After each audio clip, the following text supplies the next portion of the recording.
What's going on, everybody? It is your boy Baddog. Let me move this thing out of the way. Back with the Yankee post game. Not really worth putting all the stuff up here. Not to mention, I had TSR on the channel. Really appreciate him coming on. It was a lot of fun doing the game with him. Certainly helped out because the Yankees were complete and utter bummer tonight.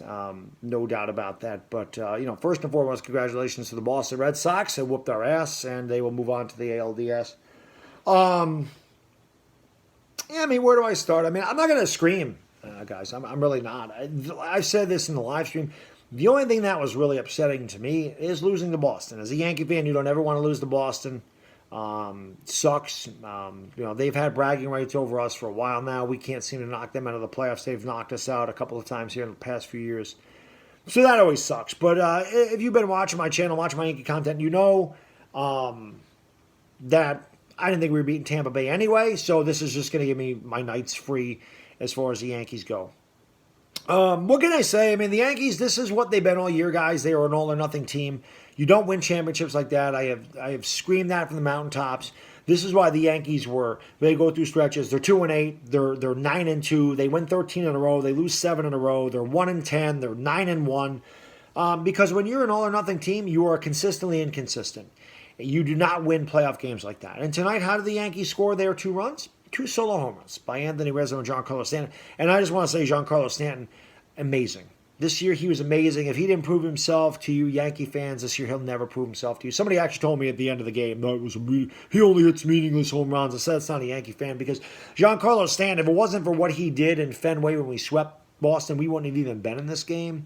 And tonight, Giancarlo Stanton missed 3 home runs by a total of 3 inches. He hit 2 rockets off the freaking wall. Giancarlo Stanton did everything that he could. He was the only Yankee that showed up tonight. Garrett Cole certainly did.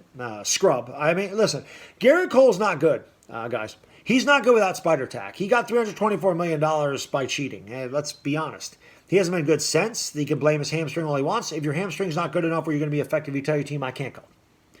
Sometimes you just got to put your manhood aside and say, listen, for the betterment of the team, I'm going to tell you I don't feel good. I ain't going. You can't get 2 innings out of your ace and give up 3 runs to get your team behind immediately. Can't do that.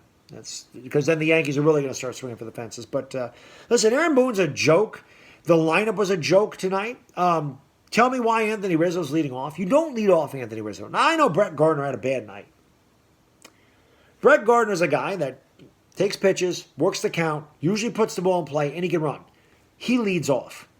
I understand lefty, right, lefty. Okay, whatever. He leads off. Anthony Rizzo should have been hitting cleanup. He makes contact. He's patient at the plate. He can hit the ball out of the ballpark. Your cleanup guy is supposed to drive in runs. So it would have made more sense to bat Anthony Rizzo 4th. Joey Gallo, who strikes out a million times, although he only struck out once tonight, but he strikes out a million times, and he hits home runs. He's a very low average hitter, low contact rate, but he hits the ball a mile. He should be hitting 6th. That's the way you set your lineup. And not to mention, for the last couple of weeks, Gleyber Torres has been leading off. Why do we change the lineup? Again. How many different lineups do the Yankees have? How can you have any kind of consistency in your lineup when every night you're hitting in a different position in the lineup? Boone's an idiot. Dude doesn't know how to manage a game. He has no feel for the game. Another terrible idea. Why are you pinch hitting for Velasquez or the Rougned Odor when you're down 3-0 leading off an inning? So you weakened your defense. You brought up a guy, again, with a low contact rate, a 200 hitter that can hit the ball out of the park. If Rougned Odor hits one to Salem, it's 3-1. Why are you bringing him in that situation? If he's a tying run and Andrew Velasquez is coming up, completely understand at that juncture of the game. Leading off an inning, down 3-0, makes no sense. Terrible job by Aaron Boone. And where did the game change, guys? Giancarlo Stanton hits a P off the top of the wall. Phil Nevin, like a dumbass, decides, let me send Aaron Judge home with 1 out. You don't ever send a runner like that. Left field in Fenway Park is very shallow. I don't care how hard Giancarlo, and not to mention Giancarlo Stanton hit the ball. It was a tracer, so how fast did it get out there? TSR made that point in the live stream. How fast does the ball get out to left field? Because he hit it so hard. You don't send Judge with 1 out. If there's 2 outs, you do. I get that. I get the chance of 2 outs. With 1 out, I know Gallo doesn't make contact a lot, But you still have to figure we got a power hitter coming up. It's a lefty versus righty, and he's the go-ahead run. And if nothing else, if he hits a sac fly, it's 3-2. Because you can still score Judge with an out in the 6th inning when you have 1st and 3rd and 1 out. Terrible job by Nevin. Terrible job by Boone. Terrible job by Timms. Terrible job by Brian Cashman putting this all-or-nothing bunch of players together. This is not a team.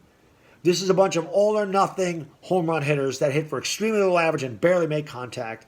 You're never, ever going to win with a lineup like this. You will get to the playoffs because you can beat teams, well, even though we barely beat the Orioles, but you will beat up on weaker teams, and you will have stretches where you're really good, but you'll also have stretches where you're really bad.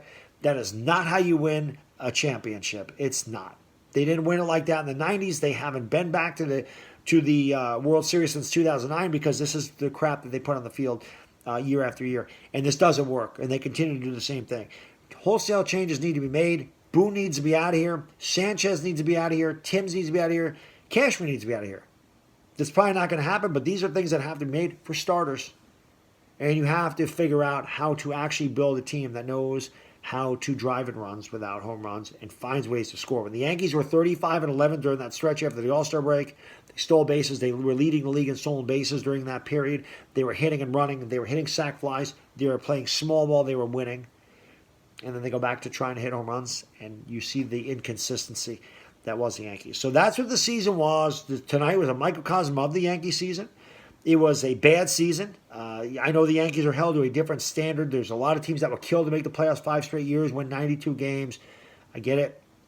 But here in New York, when you're paying $200 million for your players and you're expected to at least get to the ALCS, at least, and you're getting knocked out in the wild card, this just isn't good enough anymore. Things need to change. So that's what I got in this video, guys. Again, congratulations to Boston, and I'll see you tomorrow for the Lakers. It's Bad Dig Dizzle. Now, peace.